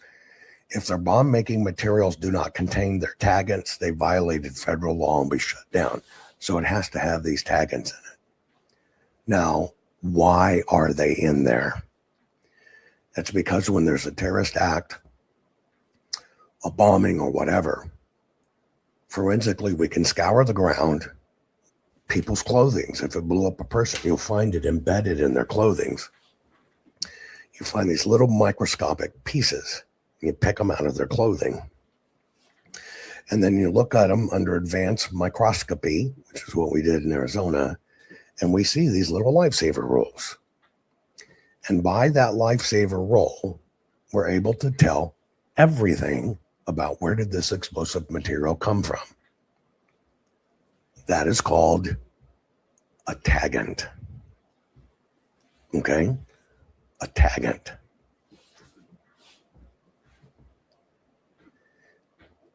That is why forensics and protecting our country is so sophisticated that most people don't know this. We can track it. We can track it back to the manufacturer what plant, what factory, what batch, how was it packaged, what was the formula, and they cut it off in batches, and then you're able to track it. You eventually say, well, we sent out 20 batches, and here it is, and here's one batch here, and you're able to go to those facilities, and can you account for all your C4? And they go look through it, and all of a sudden they found out, well, shit, now we're missing a pound. That's how forensics is done. So what Professor Daughtery here is doing is misinformed, ill-informed, and misdirection. Now, he intentionally uses the word watermark, and it's because one of the cons that's out there is trying to get people to use watermark ballots in their election, headed up by Mark Fincham. They don't tell you they get a quarter a ballot or a dime a ballot or a nickel a ballot. They don't tell you that stuff. He has taken all of this and blended it into one convenient lie that the machines look for the watermarks. Now I'm going to let this play out.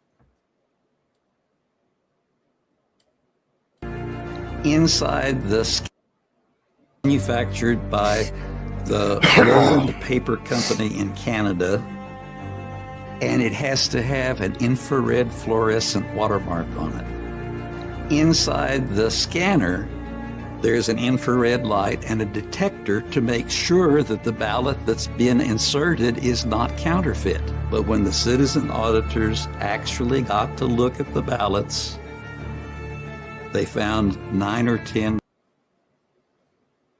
Again, this is our word. But everything he just said is 100% not true. So let's unpack them. Number one, it's a chemical reactor in the paper when the paper is made. That little device there, which is like your key fob to your car, right? You basically set it on the paper and it either displays a green light or a red light. That's it. It has to touch it. Green light or red light. That's it.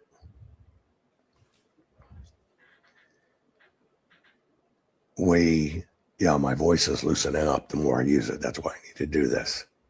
Okay?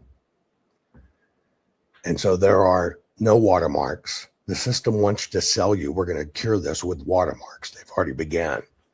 But as I taught you, there is not a single scanner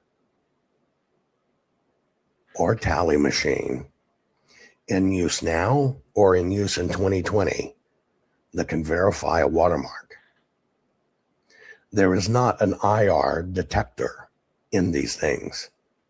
This is blatant misinformation.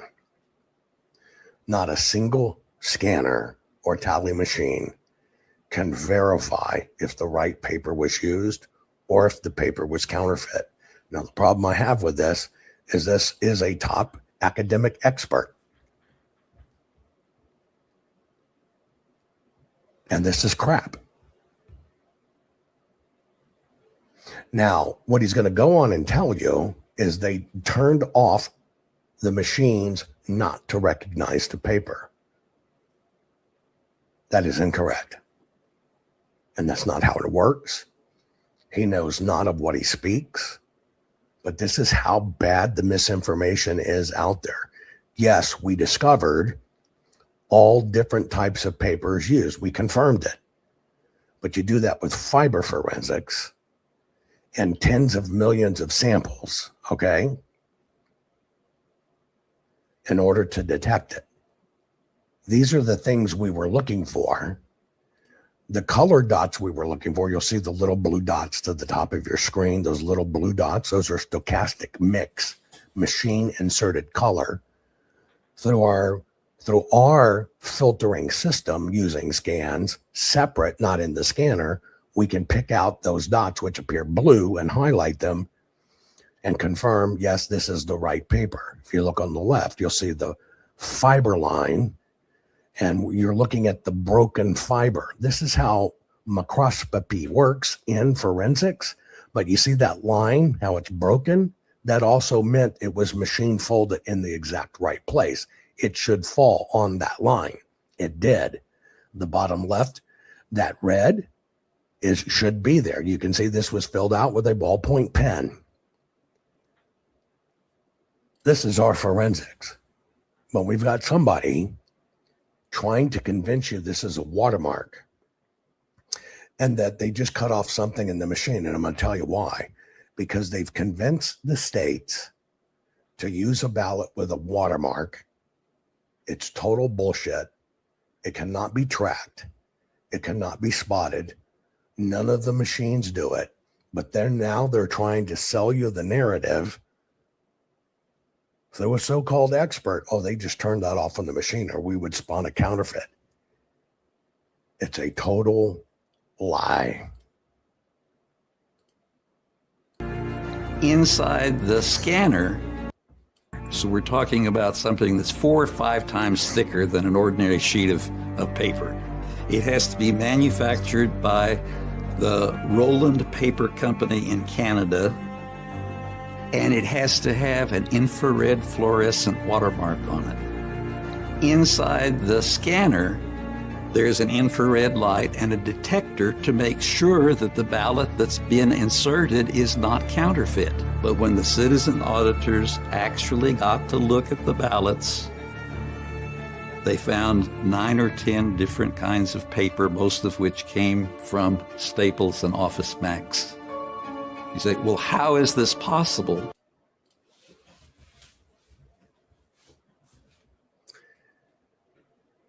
The grift politically with watermarked ballots is instead of using a 2-cent ballot, they're going to go to a $1 ballot. And it's printed with a currency grade IR watermark in it. The lawmakers, of their own admission, are earning options and fees per ballot used.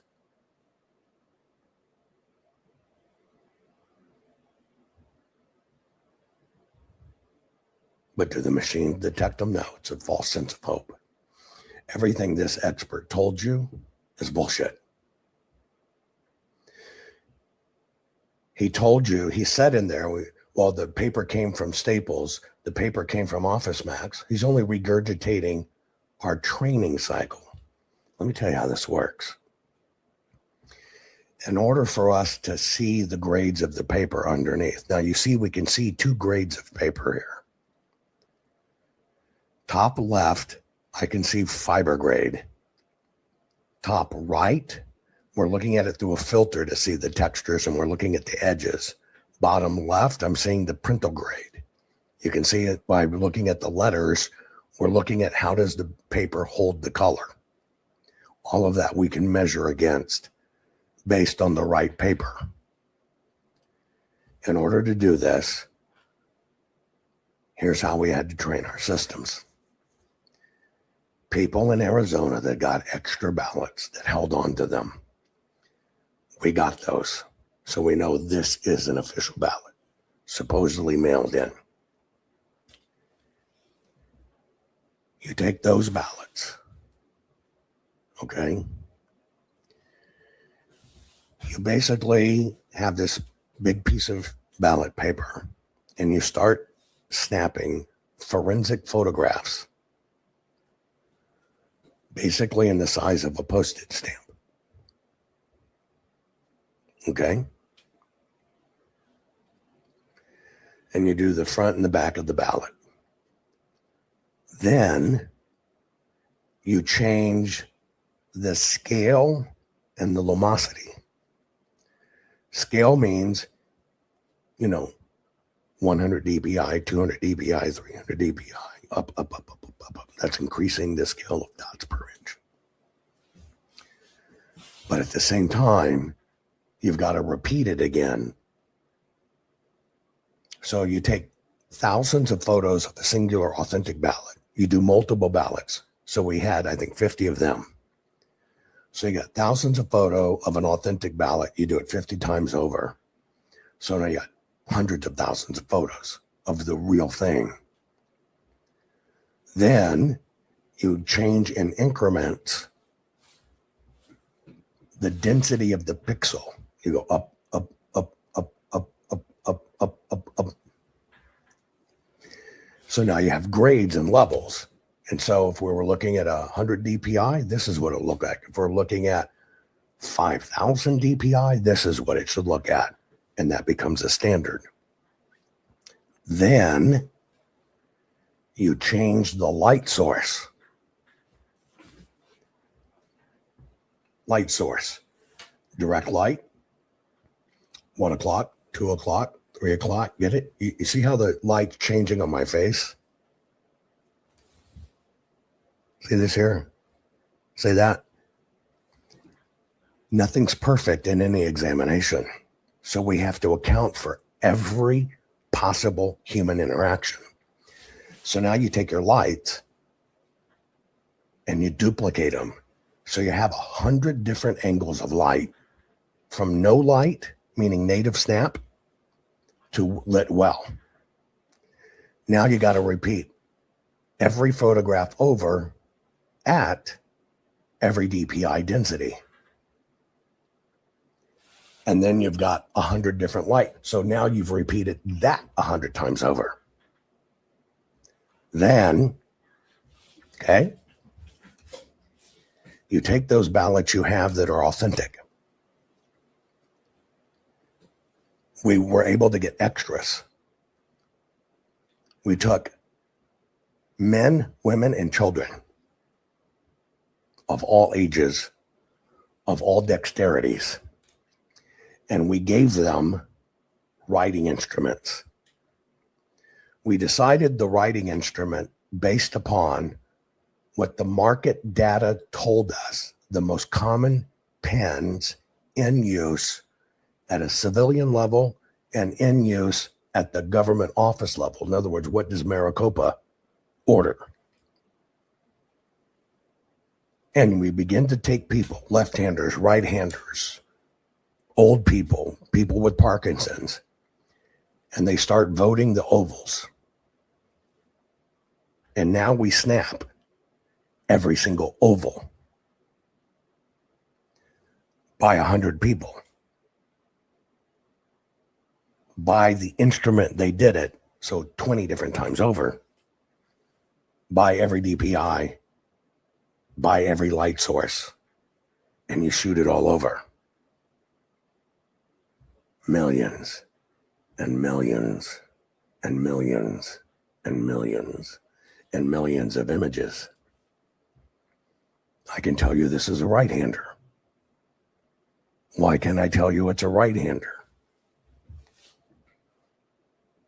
I can tell you this is a base blue gel, but I can tell you by looking at that oval, it's a right-hander, and it's what's called impact and liftoff. So we know where they start, we know where they end, and we know it's right-handed because you see the swoops get darker as it goes up. That's a right-hand spin out. You follow what I'm saying? This is forensics. It is only then that you take hundreds of millions of images in every possible age range, every possible lighting range, with pens that come from the very market where it is.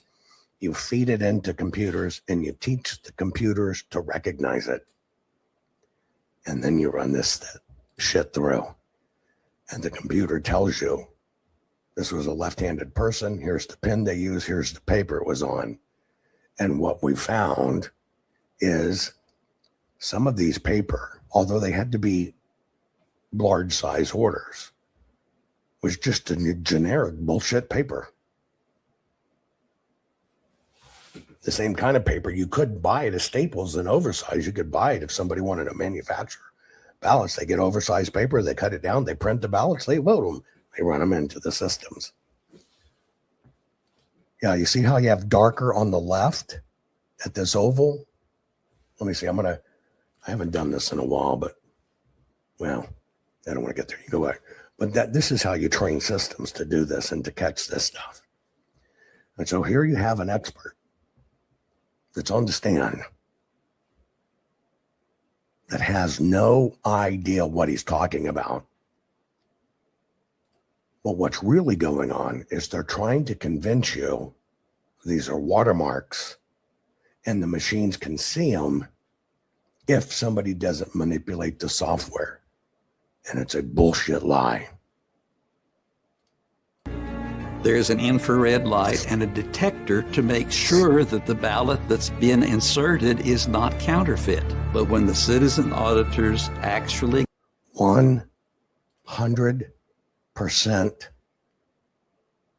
bullshit.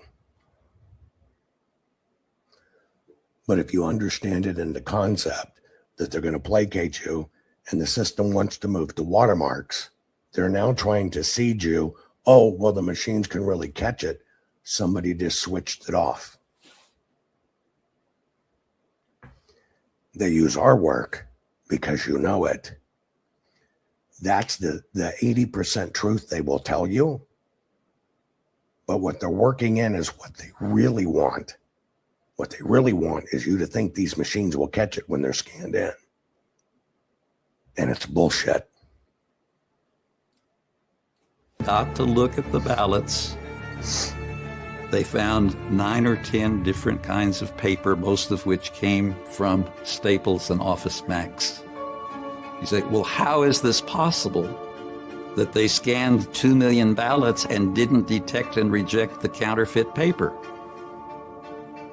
It's very simple.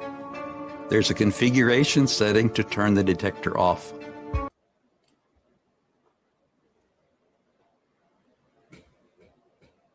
Bullshit.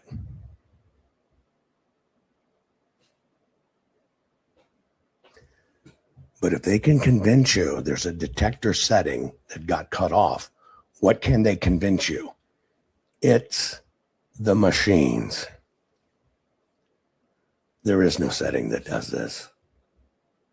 There is no detection settings. There is nothing that does this. There is not an infrared reporting back two-way source that confirms or denies it's the right paper. It's not a watermark. It's bullshit. But what they're convincing you of, it's the machines. And who are they keeping you focused on? Well, Dominion happened to provide the scanner. All of this is misdirection bullshit.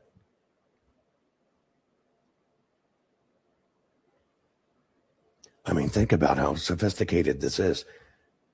I'm only covering a 2-minute video, folks. I'm telling you the facts. I'm showing you how it's done. I've taught on this for years. The reason you're seeing this con come back up is they're trying to convince you. This is Mike Lindell's expert. This is Mike Lindell's team. These are the guys that get funded to do these documentaries, both Mike Lindell and Patrick Byrne. But this information is incorrect.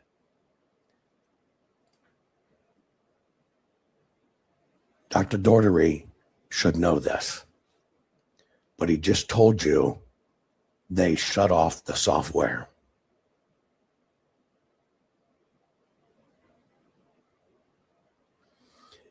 Now, let me tell you why they do that. And it's really simple, and this is what you need to understand. If you keep on focusing on the devices,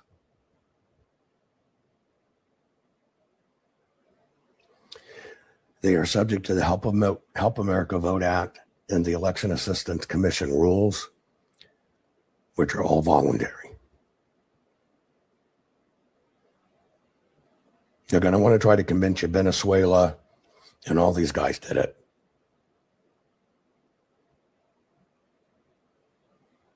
They're going to try to convince you somebody went into a machine and switched something. Why did somebody pick 52 boxes in advance? Because they knew what boxes to choose would be perfect. Was that a fucking machine?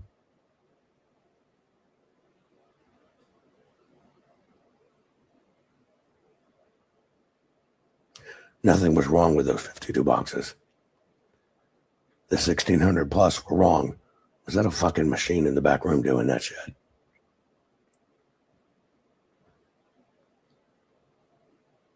Republican and Democrat officials telling you we ordered vote secure paper. Use Sharpies. Ballpoint pens will mess up the machines. You got to use Sharpies. Was that a machine? No, it was election officials.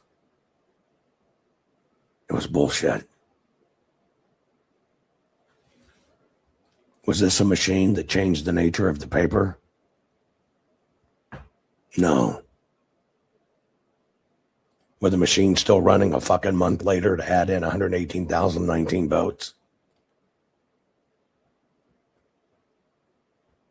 No. So what was the real issue? And I'll tell you what the real issue is. The real issue is they need you to keep away from the fact that our election systems are broken and it's federal racketeering. And that's why Kamala went from 68 million votes to now she's over 75 million. Have the machines been running for over a year? No, it's all a grift. By the way, remember they told you got to use Sharpies? By the way, that was on election day ballots. Just those few ballots on election day. Let's just call it 130,000 ballots. Those 130,000 ballots, in the machine's eyes, looking at it from a scan, had 2.1 million extra votes on them.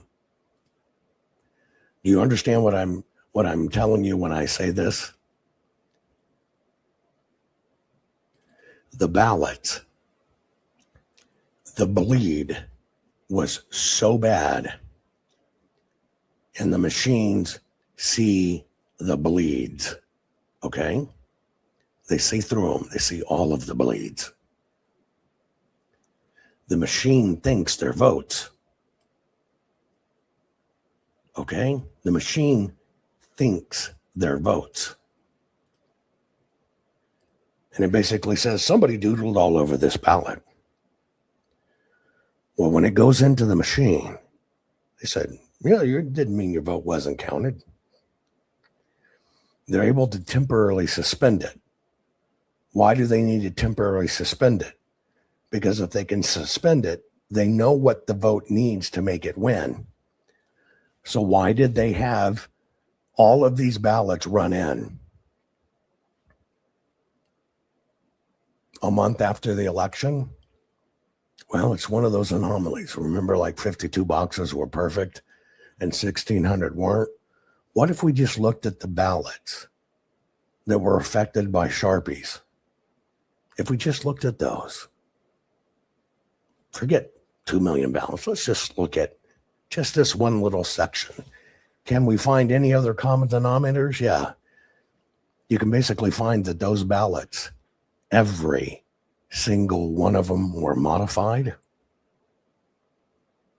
Every single one of them are missing the original photograph of the ballot. They can't prove it ever existed. Every one of them were zoomed and changed up. Every one of them had the headers removed. Every one of them are election day ballots. Every one of them were affected by the Sharpies. And therefore they made them say what they needed, and they ran them in a month later. And by the way, even after they ran them in a month later, even though they certified it November 30th, they still fucking missed the number. And that's forensics. And the con is on again. I'll play the rest of this bullshit. So basically, the machine was set not to check whether the paper being inserted was counterfeit paper. And the machine being changed is a boo-boo not provable. Fuck with the paper.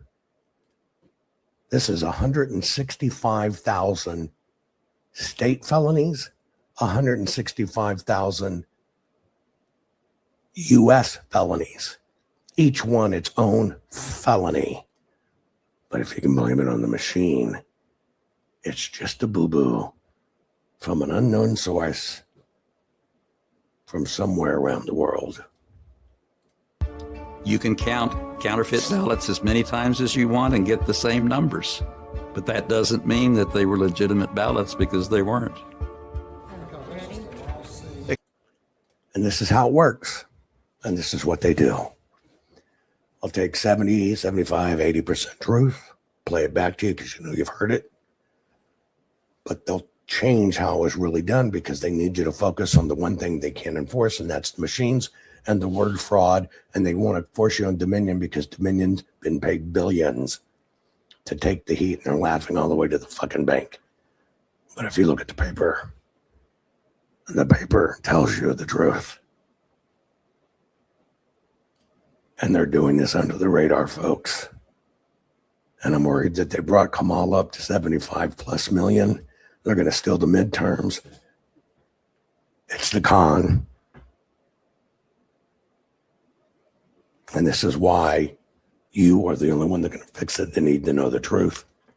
This is why we need your help. They want the evidence to go away, but this is the only evidence in the world that can show you exactly how it happened, so we can put an end to this and make sure we fix our elections. Please, folks, share this program. But I'm telling you, we need your help. This election goes to way. All you've got is this bullshit left. And this is the con. Love you all. Share this program. Our courts are based on clear and convincing evidence. Want convictions? Want justice? For what happened in the 2020 election? Then we need your help. Not fixing 2020 will damn our nation forever. The decision you make in the next few moments could decide whether we ever get our elections fixed or not. Here's why. Trump campaign and allies filed 64 different lawsuits. They all went down in flames. 100% of these cases were presented on "It's the machines," or "The machines changed the votes," or "The voting company executive said he would make sure Donald J. Trump would not win." They all went down in flames. Why? You can't bring theories to court as evidence. No supposed Zoom call or 6-degree polynomial math theory or census data is or ever will be proof of fraud. You can't bring theories to court as evidence. Here's why. In both civil and criminal law, the side making a claim carries the burden of proof, and prosecutors must prove guilt beyond a reasonable doubt. Without physical or otherwise verifiable evidence, a case cannot meet this high threshold. Physical evidence is the key. The question is, did anyone get relevant, reliable, provable, testable, and duplicatable evidence of what really happened in the 2020 general election? And the answer is yes, absolutely. The full forensic audit of Maricopa County, Arizona is the only evidence-gathering work which gathered relevant, reliable, provable, testable, and duplicatable evidence of what really happened in the 2020 general election. Evidence so damning that the system, the deep state, and those who pull the strings of this country have fought to keep it hidden and have hoped to have it be forgotten to time. Almost $3 million invested in time, funds, and efforts to unlock that which the system wanted hidden. But now, that evidence is in danger of being lost forever. So if you want what happened in the 2020 election fixed, then we need your help. Please donate to protect and secure this historic evidence. With the 2026 midterms coming up, the system is going to try to lame duck President Trump and then most likely introduce new impeachment proceedings. This is the evidence which will help win the war which is surely to come. We need to keep Maricopa County full forensic investigation and archive secure and ongoing. So if you want what happened in the 2020 election fixed, then we need your help. Please donate to protect and secure this historic evidence. We need your help securing the full forensic audit archives. Don't allow the only testable, objective, and reliable 2020 election evidence fall into obscurity. Millions were spent on getting it documented and tested. This is historic evidence. Not fixing 2020 will damn our nation forever. The historic Maricopa County full forensic audit effort processed 20,895,610 digital and forensic images of varying formats. resulted in 208 million individual evidence-proof files. The system processed over 58 billion forensic measurements, resulting in over 2 trillion individual base computations. No hopium, no hype, just hardcore forensic evidence. Please make sure the Maricopa County Full Forensic Audit Archives survive. Donate now. So if you want what happened in the 2020 election fixed, then please donate to protect and secure this historic evidence. We can't do it without you. We need you. America needs you. Our future needs you. Please donate now. Not fixing 2020 will damn our nation forever. Please donate now.